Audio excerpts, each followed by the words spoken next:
If you are tasked with eliminating a heavily guarded, high-profile political target, the standard operational protocol is universally understood. You position a highly trained military sniper on an elevated, secure rooftop. You calculate the windage, you account for bullet drop.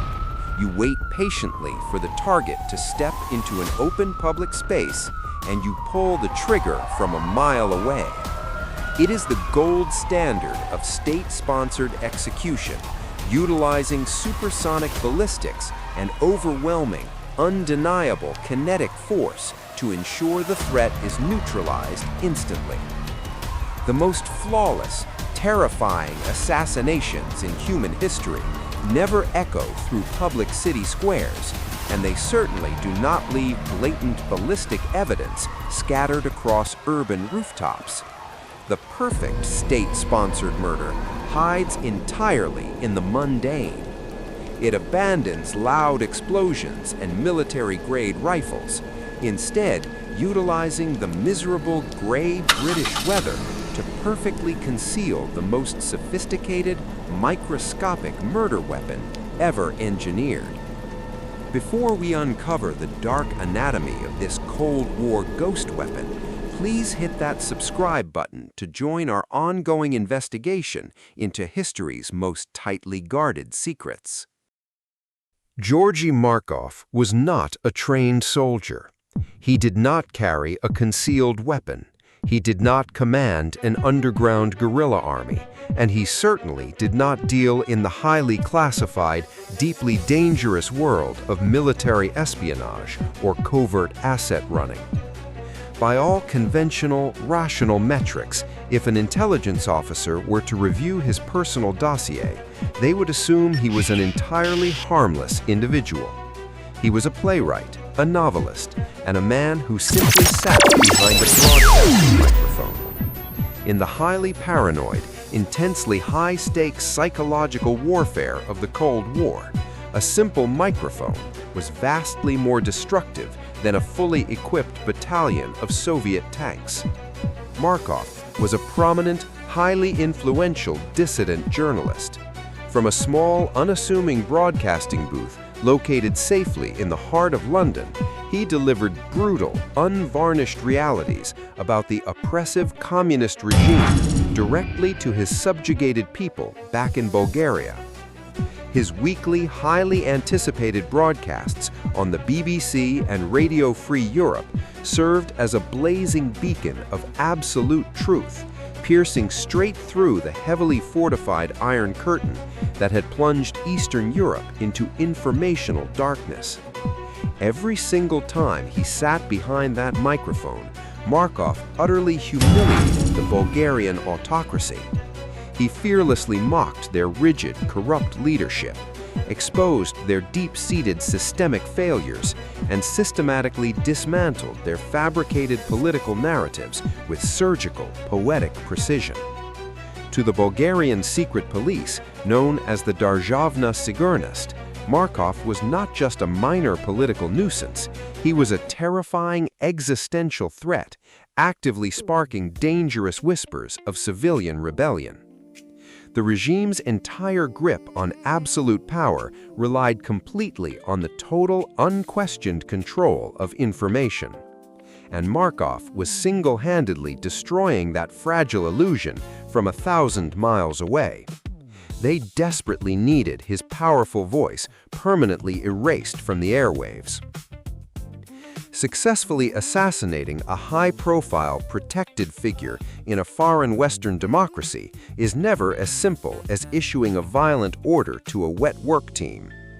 Ordering a loud public shooting in the absolute middle of British intelligence territory, operating right under the watchful, highly trained eyes of MI5 and MI6, was a massive, unthinkable geopolitical risk.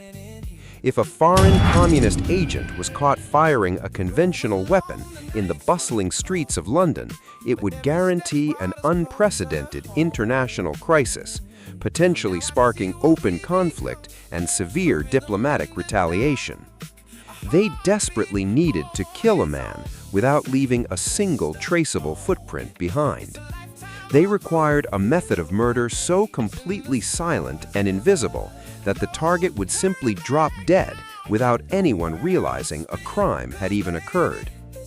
The Bulgarian secret police, however, were brutally efficient at domestic terror, but entirely inept at highly advanced covert assassinations on foreign soil.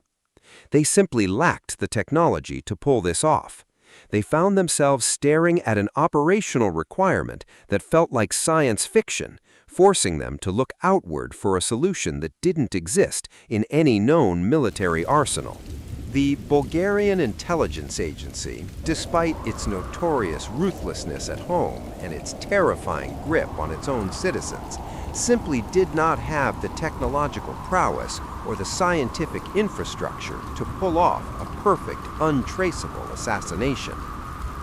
Realizing their own limitations, they swallowed their national pride and officially requested the sinister, highly specialized expertise of the Soviet KGB. The leadership in Moscow listened carefully to the desperate plea from Sofia and fully agreed that Georgi Markov had become a completely intolerable problem that required an immediate, permanent solution. Moscow, however, did not hand this delicate contract to a standard sniper team or a conventional military division. It handed it directly to a division known as Kamera, which translates to the chamber. Kamera was the KGB's ultra-secret elite assassination laboratory, operating deep within the shadows of Soviet intelligence. Also historically referred to as Laboratory 12, this specific facility was dedicated entirely and exclusively to the research, development, and deployment of completely untraceable poisons and biological weapons. Hidden deep within the heavily guarded bowels of the Soviet Empire, the brilliant, morally bankrupt scientists of Kamera had spent decades meticulously perfecting the horrific art of invisible murder, dating all the way back to the darkest days of Stalin's purges. When the Markov contract landed on their cluttered desks, these scientists immediately recognized the profound complexity of the challenge. They could not use a traditional explosive, a standard firearm, or a simple poisoned beverage. The hit fundamentally had to happen in completely broad daylight, in a highly populated public space, without drawing even a fraction of a second of attention from the surrounding civilians or nearby police officers. The delivery mechanism had to perfectly blend into the mundane, everyday fabric of London life. It had to be an object so incredibly common, so undeniably boring, that absolutely no one would ever give it a second glance. Rather than trying to invent a miniaturized gun to hide inside a briefcase or a hollowed-out book, which could still be detected or heard, they decided to weaponize the environment itself. One of the elite KGB engineers looked at the notoriously miserable, endlessly gray British weather. It rained constantly in London. Because of this, absolutely everyone carried an umbrella. It was the ultimate, ubiquitous accessory of the typical English commuter. If they could transform a completely ordinary defensive tool designed to block the rain into an invisible instrument of targeted state terror, the assassin would possess the ultimate camouflage. The concept was undeniably ingenious, completely subverting the expectations of Western counterintelligence. An operative could walk right up to the target in the middle of a crowded street, execute the hit, and walk away without anyone noticing a weapon had ever been drawn. Executing this specific vision would aggressively push the absolute boundaries of Cold War science and mechanical engineering, turning a simple, elegant gentleman's accessory into a deadly, completely silent sniper rifle meant overcoming massive physical limitations. The internal mechanics of a standard umbrella are incredibly fragile, made of thin metal wire and cheap fabric. Attempting to house a lethal, high-velocity weapon inside this frail structure without altering its weight, balance, or physical appearance meant rewriting the established laws of covert ballistics entirely, and the margin for error was absolutely zero. The core concept was elegantly simple, yet the required mechanical execution demanded a level of microscopic precision that bordered on absolute insanity. The KGB laboratory did not just crudely hollow out a piece of wood and stick a spring-loaded dart inside. They meticulously engineered what was essentially a highly advanced, miniaturized pneumatic execution rifle, completely disguised within the perfectly functional, highly ordinary shaft of a standard dark-colored gentleman's umbrella. Firing any kind of projectile in the modern era universally relies on gunpowder, a heavy metal firing pin, and a loud, violent chemical explosion. That explosion is exactly what gets a state assassin caught and sparks international diplomatic wars. Gunpowder fundamentally creates thick chemical smoke, a distinct lingering sulfuric smell, and a massive attention-grabbing sound that echoes down city blocks. The scientists at Kamera completely and totally eliminated traditional ballistics from their blueprints. Instead, they cleverly hollowed out the thick central metallic shaft of the umbrella and installed a highly sophisticated, deeply hidden pneumatic firing mechanism. This internal system operated entirely on a very small, highly pressurized cylinder of compressed gas, completely removing combustible chemicals from the equation. When the assassin pressed a hidden, heavily disguised trigger ingeniously integrated directly into the curved wooden handle of the umbrella, a specialized mechanical valve would instantly and violently open. This precise mechanical action allowed a powerful burst of compressed gas to rush straight down the incredibly narrow, custom-machined barrel hidden perfectly inside the metal tip of the umbrella. Because there is absolutely no chemical combustion involved in this process, the weapon fired with absolutely zero muzzle flash, zero smoke, and most importantly, no audible gunshot sound whatsoever. The only noise it produced was a tiny, incredibly faint mechanical click. This click was completely indistinguishable from the background noise of busy London traffic or the simple, innocent sound of an umbrella clicking open to block the incoming rain. It was a flawless masterpiece of secret Cold War engineering, tested relentlessly until it operated with zero fail reliability. An umbrella that can silently shoot a projectile is only half of the terrifying equation. A standard lead or copper bullet, no matter how quietly it is fired, would completely tear through the target's clothing, create a massive bloody exit wound, and instantly alert everyone nearby that a violent crime had just occurred. A standard bullet would also easily be recovered by British police during an autopsy, immediately pointing directly back to a state-sponsored hit and unraveling the entire operation. The KGB desperately needed a projectile that was fundamentally and entirely different from anything ever fired on a battlefield. They needed something that could deeply penetrate thick winter clothing and human skin with incredible ease, yet remain completely unnoticed by the victim and completely invisible to anyone standing right next to them. The umbrella was perfectly assembled and ready for deployment, but it was completely useless without the proper ammunition. Finding a bullet that vanishes into the human body meant looking beyond conventional metallurgy and into the dark realm of microscopic warfare.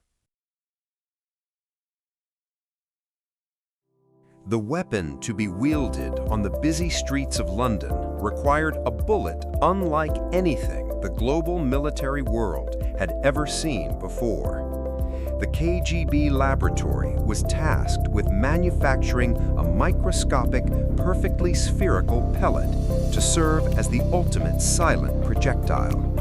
They couldn't just use standard lead, copper, or steel. Those common metals would easily corrode inside the human body, bend under the immense pneumatic pressure of the firing mechanism, or violently fragment upon impact. Any of those failures would completely ruin the clean, undetectable nature of the assassination, leaving obvious metallic traces for forensic pathologists to easily discover. Instead, the brilliant engineers chose an incredibly hard, incredibly dense platinum-iridium alloy. This specific, highly expensive mixture of precious metals is famously unreactive, incredibly durable, and completely biologically inert. This meant the human body's immune system would not immediately trigger a massive, localized allergic reaction that might visually highlight the entry wound to medical professionals. This terrifying platinum pellet was precisely engineered to be exactly 1.5 millimeters in diameter. Let that microscopic measurement truly sink in for a moment. It was literally the exact size of a tiny pinhead. Because of its incredibly microscopic size, it was almost completely impossible to clearly detect with the standard medical X-ray equipment available in hospitals during the late 1970s. It was designed to be a ghost bullet, passing seamlessly into the body and disappearing into the dense muscle tissue. A microscopic metal sphere by itself is not enough to kill a grown, healthy man. It is merely the physical delivery vehicle. The true genius and absolute horror of this tiny pellet lay directly in its internal architecture. Drilled directly straight through the precise center of this microscopic metallic sphere were two incredibly tiny, perfectly engineered intersecting cavities. Imagine the sheer difficulty of trying to precisely drill two intersecting tunnels through a single grain of hard sand without shattering it. The level of advanced micro-machining required to achieve this in 1978 was absolutely staggering, a grim testament to the dark, obsessive dedication of the Kamera laboratory. These microscopic holes were not created to alter the aerodynamics of the pellet during its flight from the umbrella. They were specifically designed to act as a highly secure miniature cargo hold. The pellet was exactly like a microscopic Trojan horse, designed to silently breach the heavy protective walls of the human body undetected. Once the metal sphere violently punched through Markov's clothing and deeply embedded itself into his flesh, the delivery phase would be complete. A conventional chemical poison like cyanide requires a much larger volume to guarantee death, far more than could ever possibly fit inside the cavities of a 1.5 millimeter sphere. They needed a biological agent so profoundly toxic that an amount strictly smaller than a single grain of sugar would be mathematically guaranteed to cause a total, irreversible biological collapse. The scientists turned away from synthetic laboratory chemicals and looked to an ancient organic killer that had no known cure in modern medicine. They were about to load the microscopic warhead with a substance so lethal, merely handling it in the laboratory required extreme containment protocols.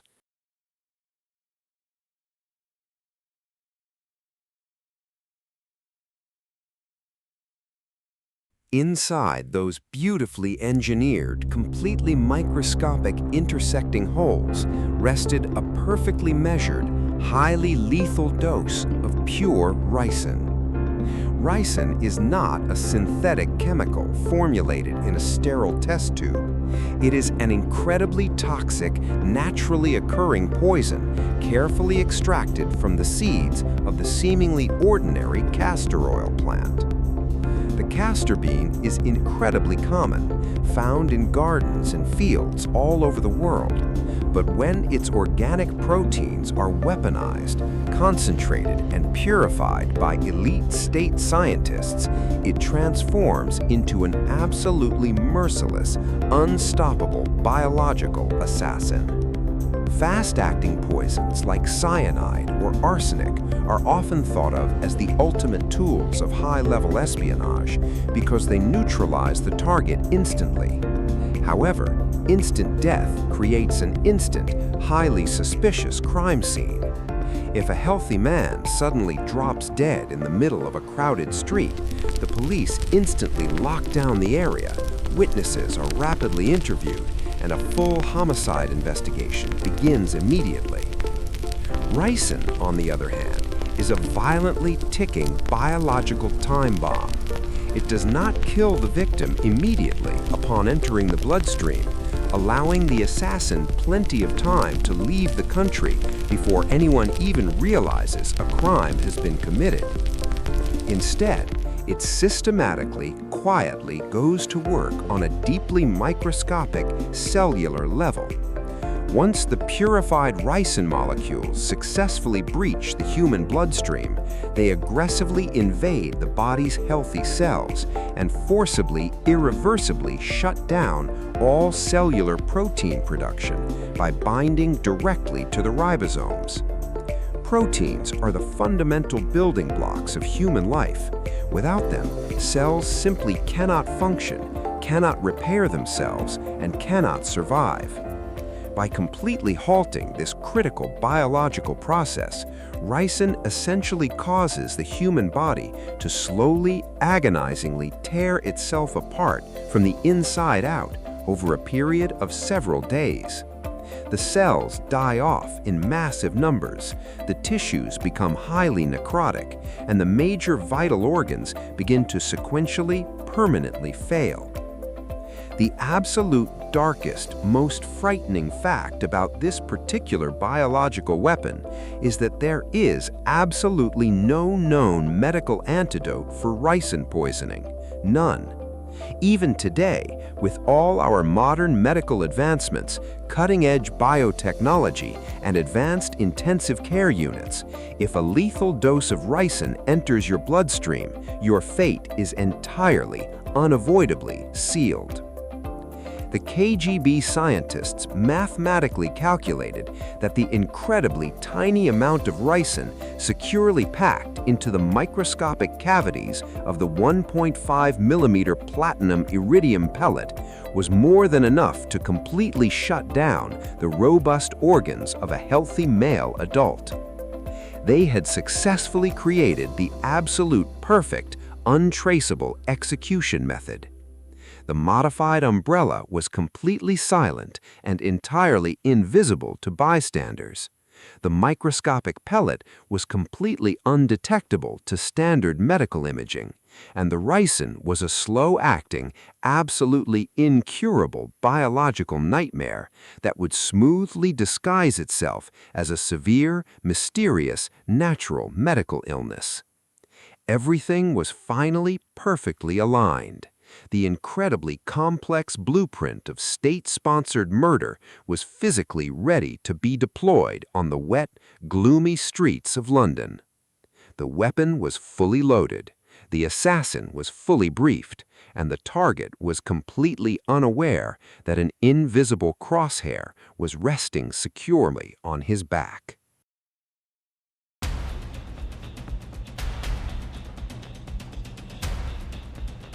On the incredibly gloomy, heavily overcast morning of September 7, 1978, the meticulously planned trap was finally beautifully sprung. Georgi Markov, completely unaware that his daily routine had been deeply monitored by elite state intelligence operatives, walked exactly the same mundane path he always took to his London broadcasting studio at the BBC. He was simply a man commuting to work, wrapped tightly in a heavy coat to battle the harsh, biting English chill. He made his way to Waterloo Bridge, standing shoulder to shoulder with dozens of other perfectly ordinary commuters at a crowded, bustling bus stop.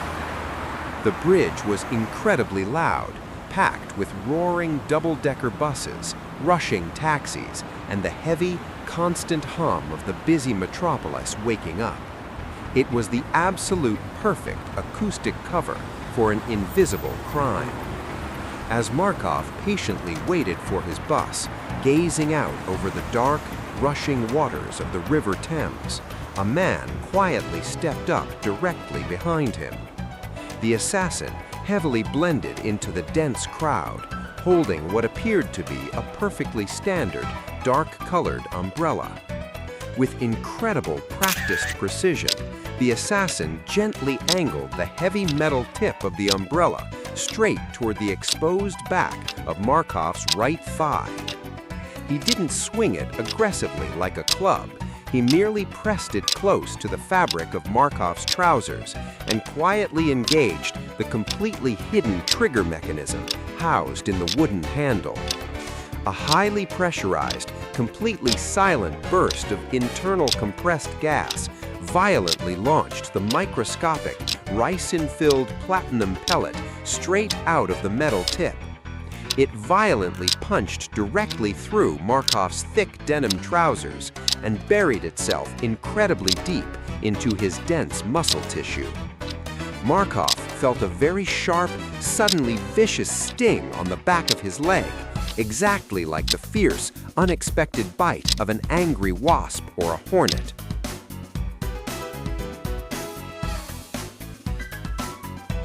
He instinctively winced in pain, swiftly turning around to see what had just attacked him.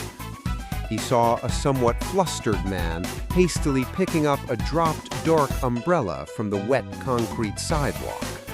The stranger immediately avoided eye contact, murmured a very quick, seemingly polite apology in a heavy, thick foreign accent, and quickly turned his back.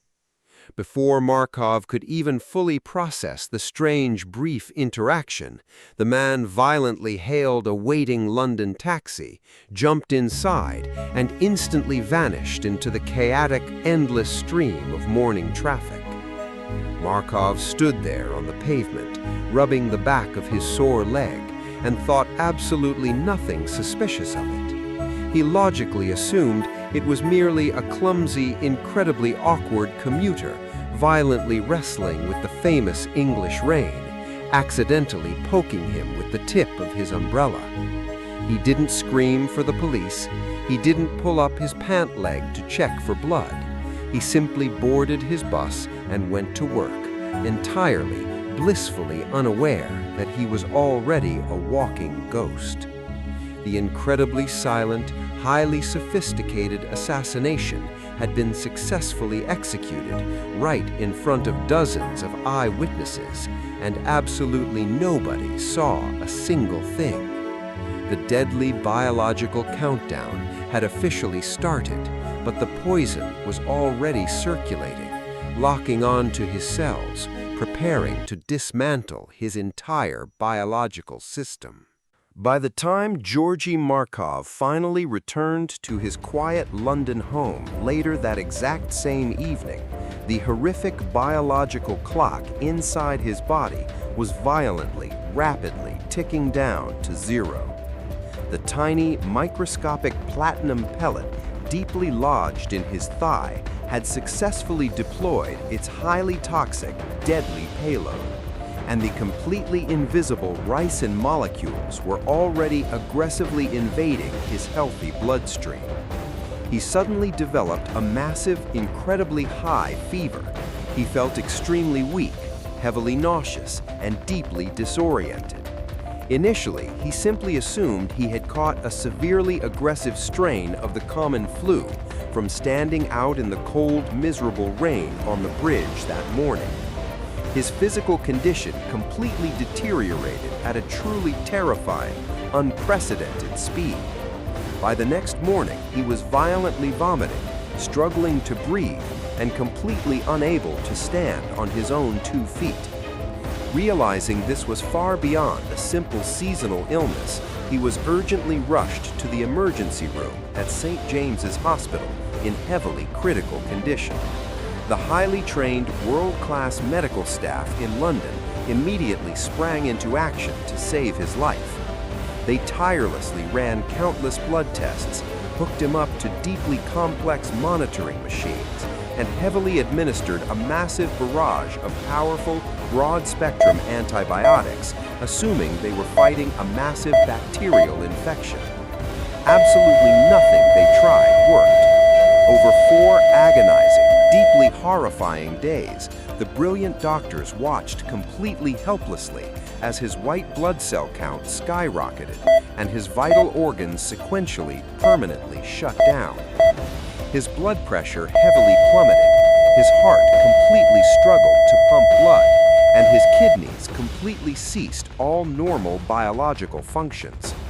The doctors were doing absolutely everything medically correct, but they were fighting a completely invisible, non-existent ghost. They aggressively tested him for incredibly rare tropical diseases, highly aggressive bacterial infections, and deeply obscure viral pathogens. Every single diagnostic test came back completely negative. His strong body was literally tearing itself apart from the inside out, and the greatest medical minds in Britain had absolutely no idea why it was happening.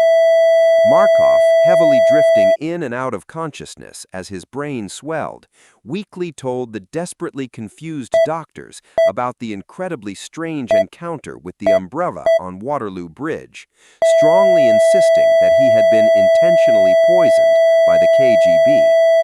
Sadly, many initially dismissed his desperate claims as the heavily paranoid, deeply delirious ramblings of an incredibly sick, dying man facing organ failure.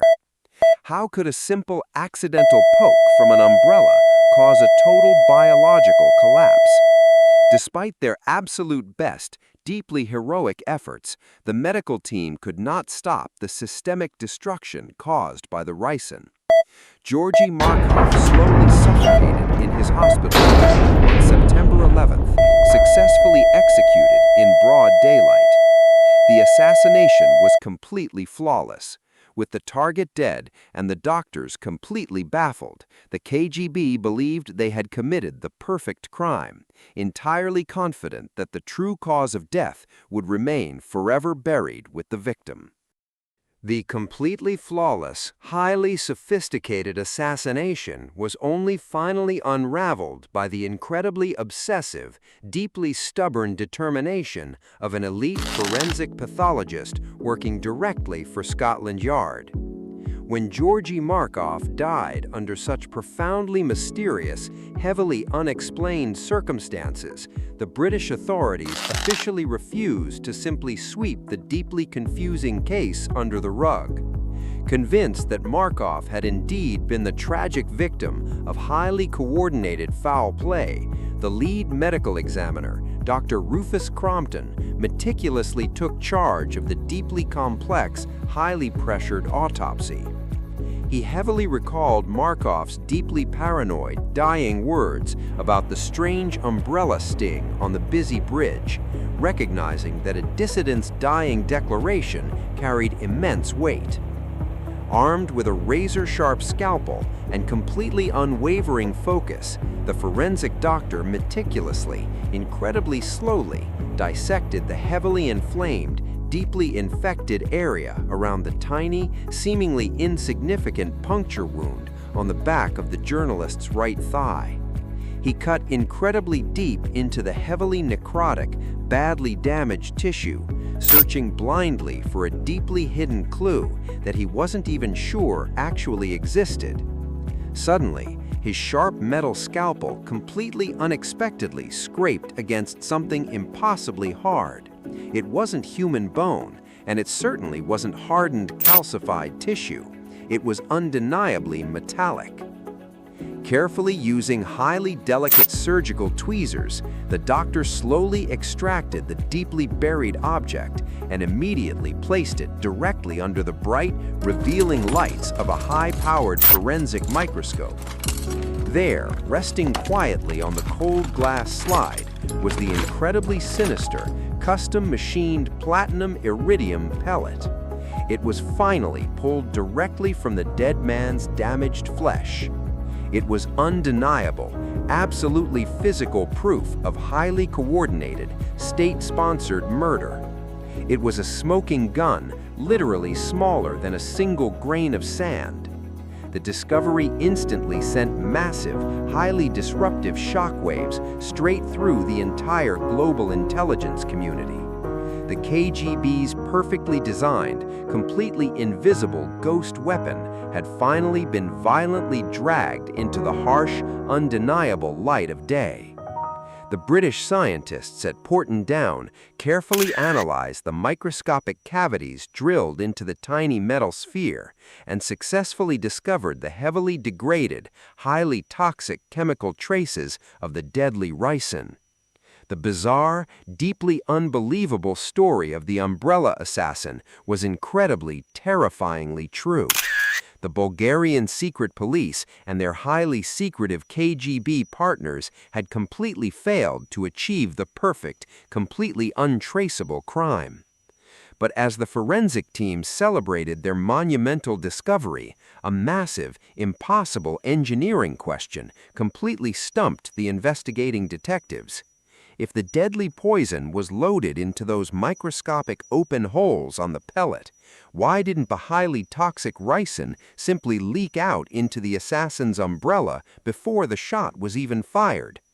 The pneumatic blast alone should have forcefully blown the powder out of the cavities, leaving the poison in the barrel. They were staring at a mechanical impossibility, realizing they were missing one final, brilliantly engineered piece of the deadly puzzle. This was the absolute final, most profoundly chilling, meticulously calculated detail of this entirely legendary, deeply horrifying assassination. The British investigators strictly needed to understand exactly how the brilliant KGB scientists ensured the highly deadly poison would not prematurely, dangerously leak out of the open cavities before hitting the target. If the ricin simply spilled out while deeply hidden inside the assassin's umbrella, it would completely ruin the covert operation and likely horrifically kill the KGB operative holding the weapon in the middle of a crowded London street.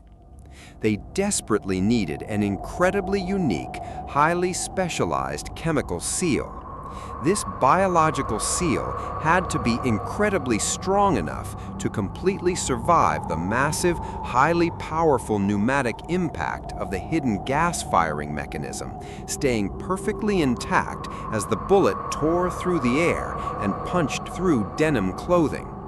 Yet, at the exact same time, it fundamentally had to be incredibly weak enough to smoothly, quickly release the highly toxic ricin once it was safely embedded deep inside the target's dense muscle tissue. How do you possibly engineer a highly sophisticated chemical door that essentially knows exactly when to open, without utilizing any electronic sensors or moving mechanical parts? To perfectly achieve this seemingly impossible scientific feat, the brilliant, deeply sinister minds of the Kamera laboratory completely sealed those two tiny, beautifully engineered microscopic holes using a specially formulated, highly complex sugary wax. The terrifying genius of this deeply mechanical biological trigger was that this specific sugary wax was scientifically engineered to completely melt at precisely exactly 37 degrees Celsius. 37 degrees Celsius is exactly the normal, standard internal operating temperature of a healthy, living human body.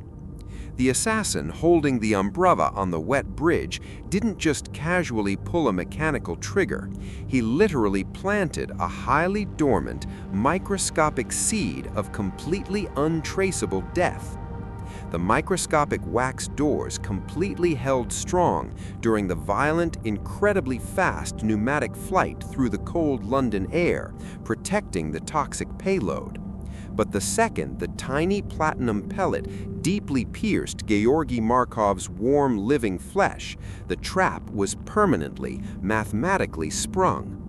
The sugary wax actively, patiently waited to actually feel the specific biological warmth of Georgi Markov's flowing blood before slowly melting away and eagerly opening its highly toxic doors. It was deeply calculated, completely inescapable, and absolutely brilliantly evil.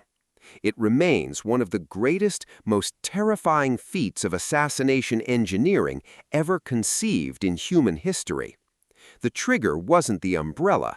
The real trigger was Markov's own heartbeat.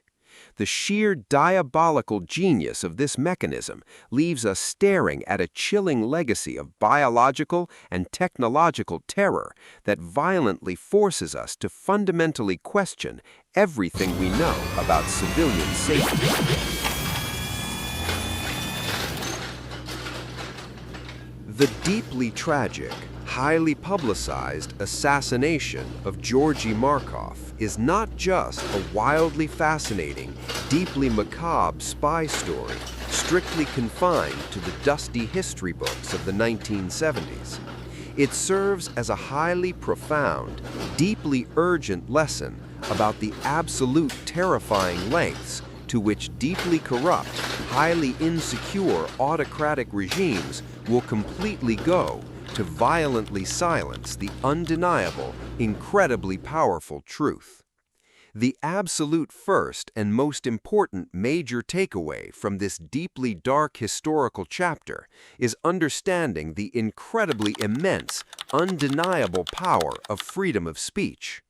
Markov was violently, brutally executed, not because he physically held a dangerous military weapon, not because he was planning a violent coup, but because his truthful, highly accurate words simply terrified an entire, heavily armed nation.